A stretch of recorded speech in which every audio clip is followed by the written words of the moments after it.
quite often, I've heard this said many times, all right, by many people, that Facebook ads don't work, and they give you their reasons, or they give others their reasons verbally, in a group, down the pub, you name it.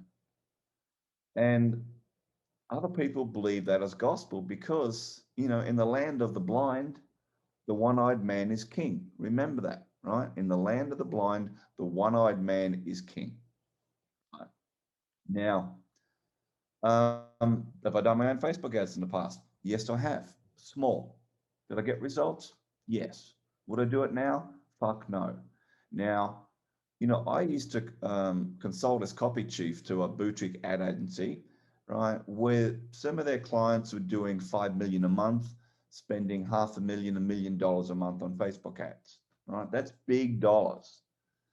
But, the people spending that sort of money clearly understand, A, to not do it themselves, B, even if they have an in-house team, they still need to outsource to an expert who's constantly up to date with the never-ending changes on Facebook's ad policies, as an example.